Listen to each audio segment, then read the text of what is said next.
DJ La Creme. Taxabella. Can you? Yeah. So when it comes to agoraphobia of the self, mainly the thing that I wanted to talk to was feeling like being Hannah Horvath, and what do you do when that happens? And you realize, look at what happens in season 3, 4, 5, and 6. Like, Hannah is full of potential and continues to get opportunities handed to her and fumbles every single time because she refuses to allow herself to shine. It's cutting off your own parachute and falling to the ground because you don't think you deserve a safe landing or something. I don't know. It's ridiculous is what it is. And it's where I feel myself right now.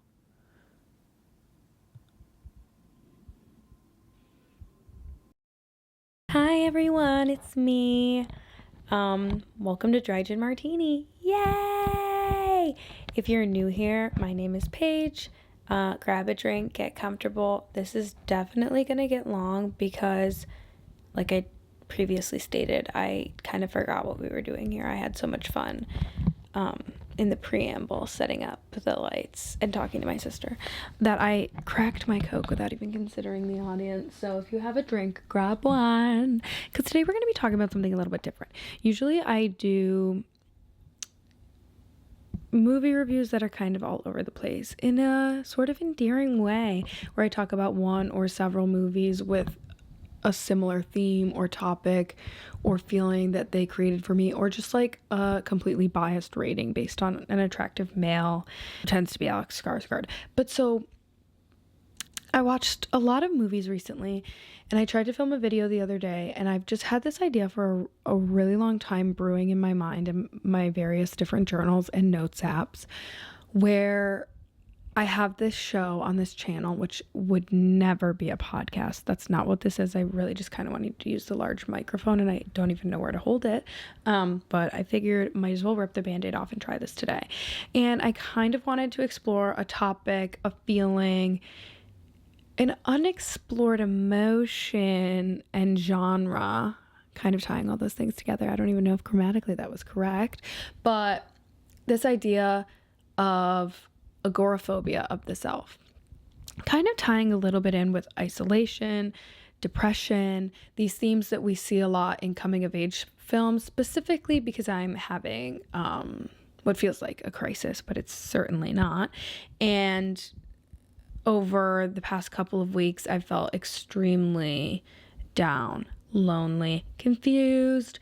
And I wrote in my journal a long time ago this phrase, agoraphobia of the self, and almost like refusing to get outside of your own ego or your own fears that are like in this tight atmosphere of your bubble that restrict you from accomplishing goals or dreams. And so specifically, I was referencing my own inability to act on things that I want to make happen. For example, drinks in a movie, the show that I just referenced. But I went through my journal of the past, like, I believe this is 4 months of journal entries where I'm repeating the same thing over and over, waiting for this sense of ready. And as I was diving into that, I was thinking a little bit about the season of Girls. I think it's season 2. Correct me if I'm wrong, where Marnie and Hannah get into an argument, and Hannah says, like, you used to have ideas, now you just scroll on the internet or something. You're gonna wake up one day and realize you wasted your entire life on dumb websites. You're too late. That already happened. Your brain is rotted. You used to have interesting ideas, and now all you do is browse the internet. Maybe that's why you stopped writing. A lot of things in my life, and I realized, I've always felt connected to Hannah Horvath, but I realized I am Hannah Horvath and Marnie Michaels' love child. That is what I am. I'm a perfect split of the two, and some days I wean one way, some days I wean the other, but together, if we cut me open, I would bleed Marnie and Hannah, because one, I'm extremely controlling. I'm also obsessive. I'm lazy, but I can be egotistical, and I also can be like optimistic yet incredibly naive. And I'm thinking of all these things as a 24-year-old girl, and it seems like an existential crisis, because it's like I don't have everything figured out, but I'm not supposed to. And so tackling the idea of agoraphobia of the self, specifically with girls, I was thinking about how Hannah refuses to live up to her full potential because she just wants things to be a little bit easier. She makes a lot of excuses, I think, because she's afraid of her full potential. Similar to Marnie. Marnie lives like outside of herself. That's why she like did music, and that's why she sang that song at Charlie's party after getting like a certain amount of terabytes or downloads or saves or something, where she sings work and make it do a mix us so they're better, faster, stronger. Marnie has this agoraphobia of the self by like she refuses to try anything other than follow the exact set of rules that she's been given in order for her to believe that she's successful. That's why she gets married to Desi even though she doesn't truly want to. And I find myself swimming in the pond at Marnie's wedding right now. I'm confused. I don't know what to do.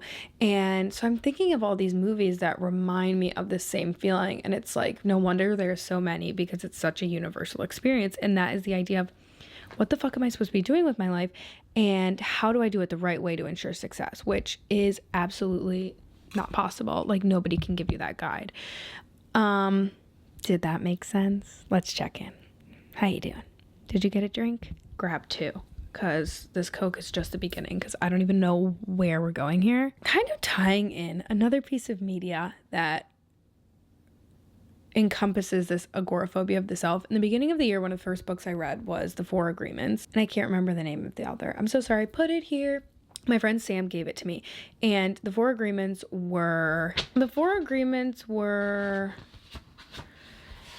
don't take things personal, don't make assumptions, be impeccable with your word, and always do your best. In the beginning of the book, it dives into this idea of domesticating humans and your own domestication, how you grew up, the ways in which you were raised, not only through politics, religion, faith, I mean, any kind of virtue like that's instilled upon you by your education, your family, your environment, your friendships, like the parks you go to.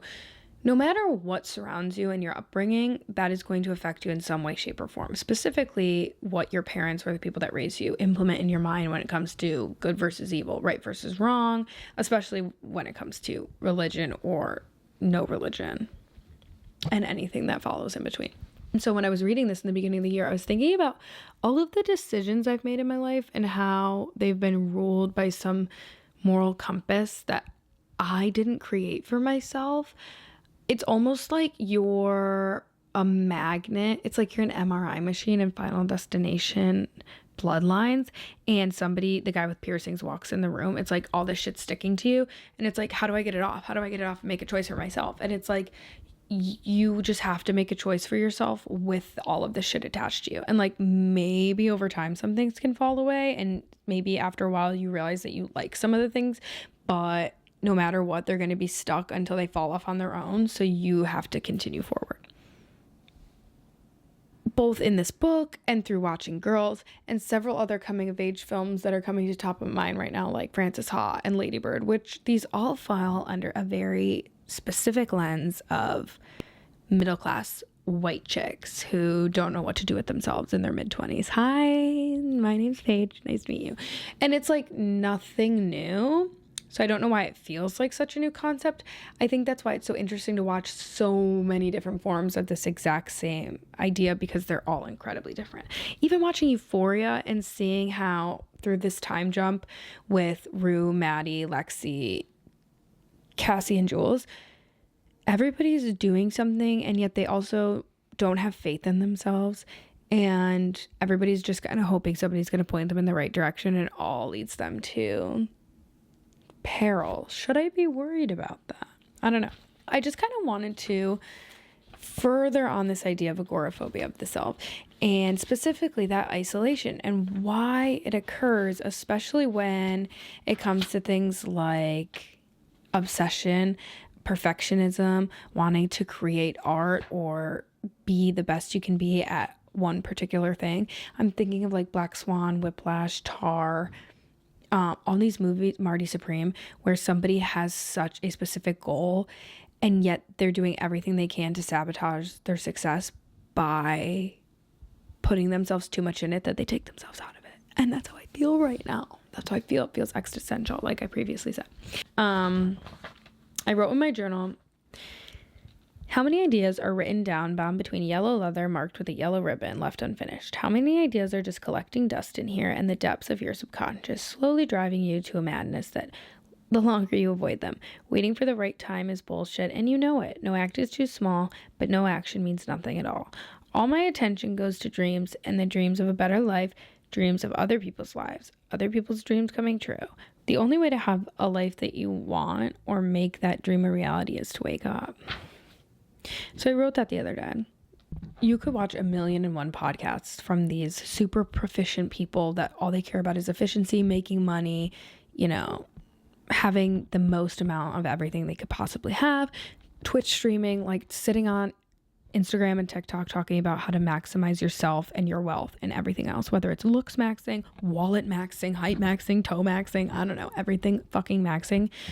You're talking about all of these things, and it's like, I see all of the ways that I can become successful, whether it's creatively, whether it's in my career, whether it's through relationships, friendships, independently, like with myself and my spirit. You can see all of these different things. You can read Pinterest quotes, you can listen to success stories, you can listen to everyone on Earth's podcast, and it still doesn't stop that debilitating feeling of, why can't I get out of bed and do anything? It also reminds me of Olivia Rodrigo's song, What's Wrong With Me, featuring The Cure, because she has the line where she's like, it feels like somebody put a weight on my chest. I should talk to a friend, but I can't get out of bed. All of these ideas are presenting themselves in various different forms of media because it is such a common feeling. And I find that social media only deepens that feeling, because now, of course, nobody's reinventing the wheel with this statement, but the access that we have on social media to other people's lives and experiences, whether they be real, whether they be fake, altered in some kind of way, whether they be AI, doesn't matter. It's too much stimulation for the brain that it does create those feelings of doubt and despair within yourself. And I'm not speaking for everybody, and I'm not even always speaking for myself in this moment, truthfully. But what I will say is that these feelings now more than ever are amplified, especially with TikTok, and as it only continues to grow bigger and you continue to see what people have that you don't. It doesn't negate the fact that you have things. And I work every day to be as grateful as I can for the life that I live, because I am the luckiest girl in the world, and I can acknowledge that. But when it comes to things like the world's first trillionaire, it's very hard to sit back and think about, like, what is my purpose? What job should I have for the rest of my life? 401k? Roth IRA, like all of these different things where it's like you could maximize wealth and live this luxurious lifestyle, or just feel secure in any kind of way. Own a home one day, have a career, have a pension, I don't know, have a dog, have a partner, have children. It doesn't matter what your goals and dreams are. When you're experiencing everybody else's world through a rose-colored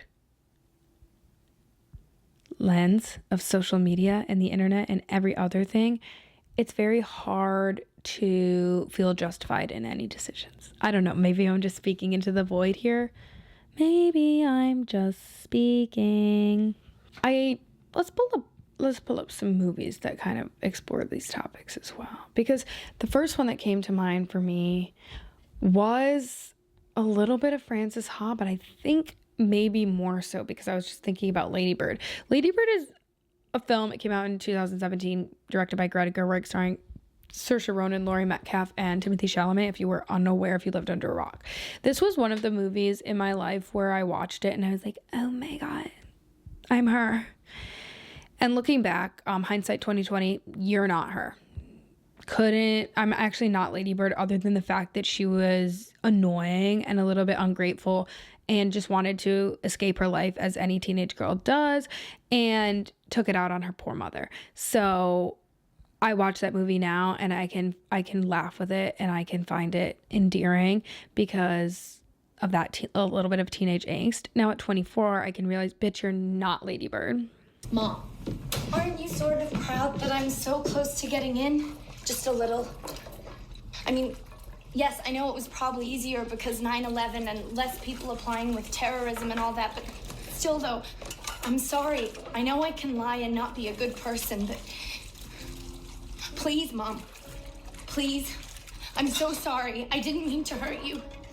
I appreciate everything you've done for me. I'm ungrateful and I'm so sorry. I'm so sorry. I wanted more. I can laugh with it and I can find it endearing because of that a little bit of teenage angst. Now at 24, I can realize, bitch, you're not Lady Bird.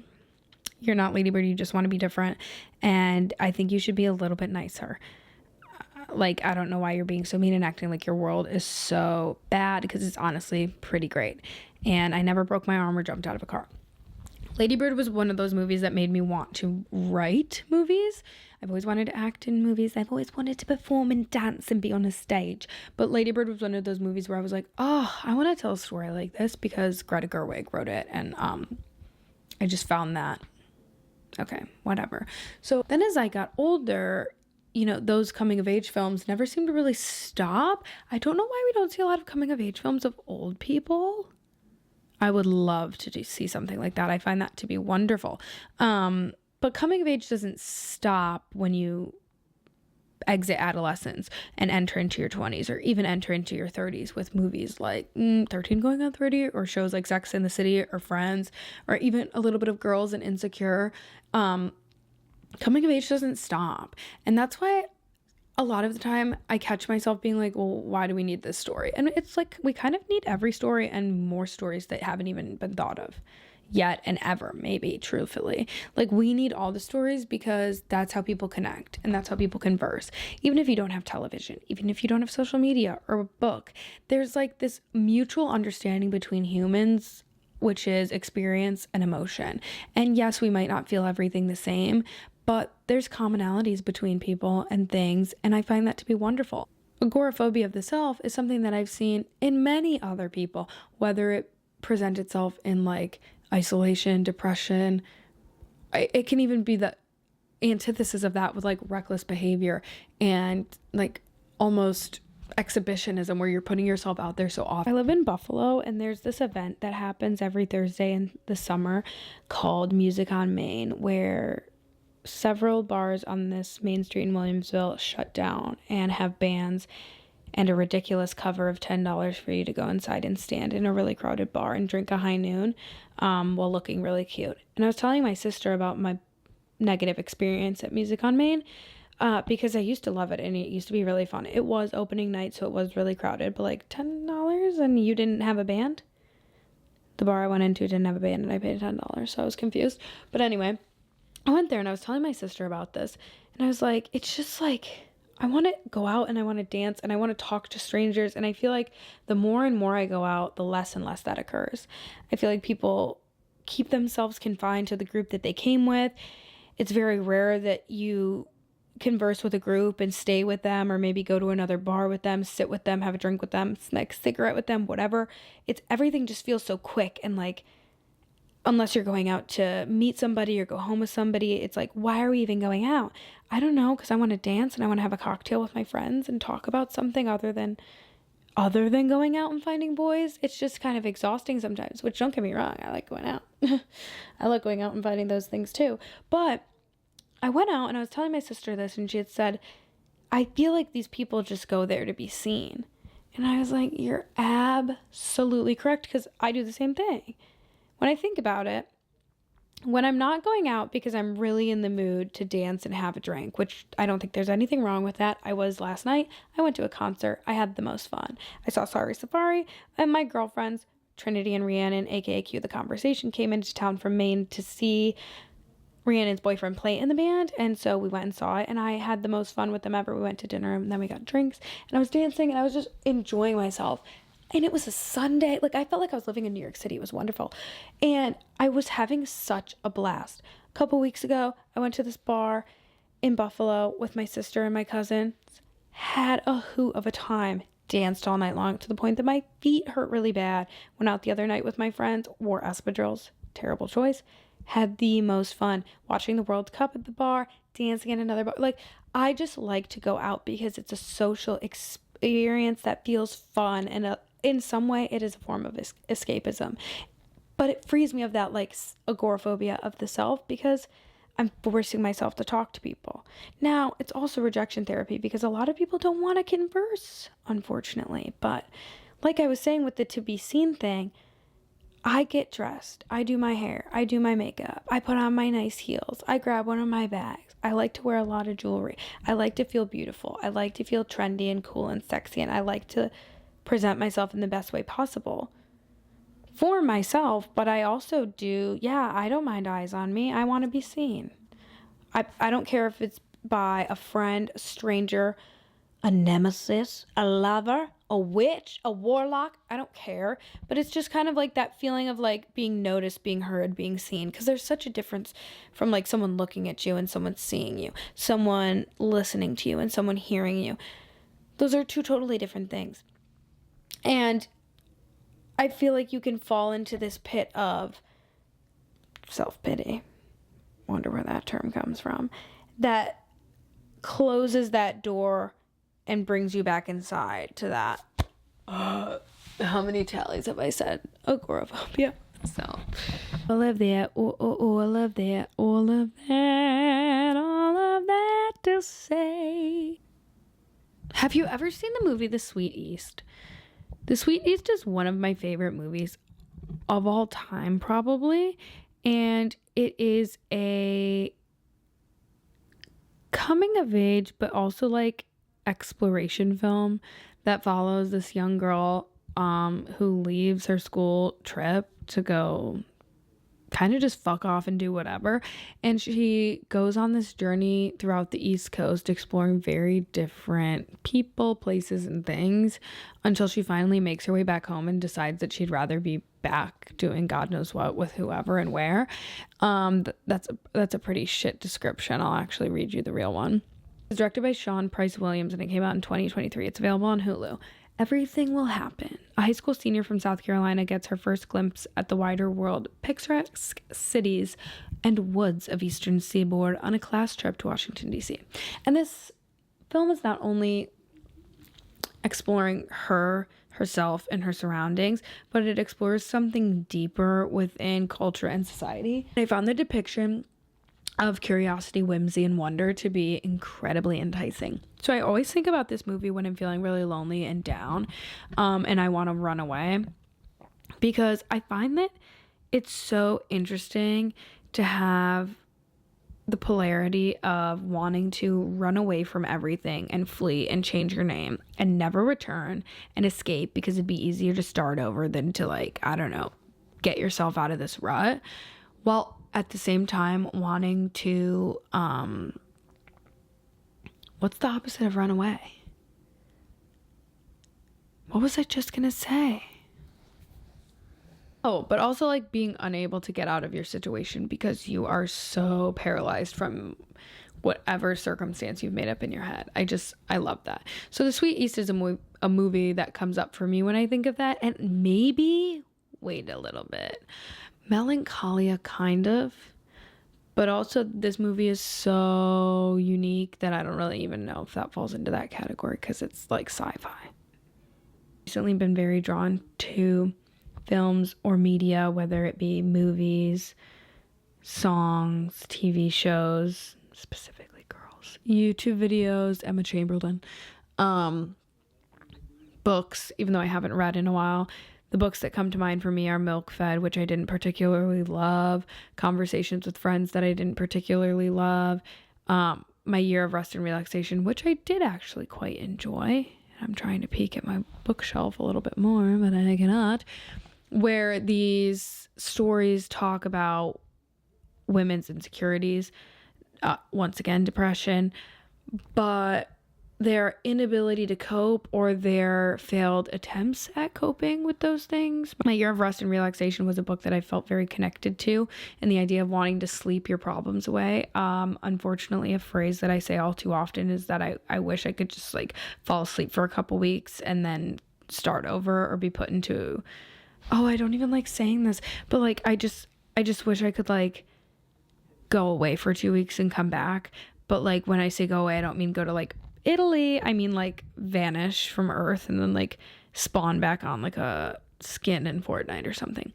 My Year of Rest and Relaxation really captured that for me. Not with substances and, going to the bodega and eating and then keeping this routine because I have to have a job and I have to have a life, and I do enjoy those things.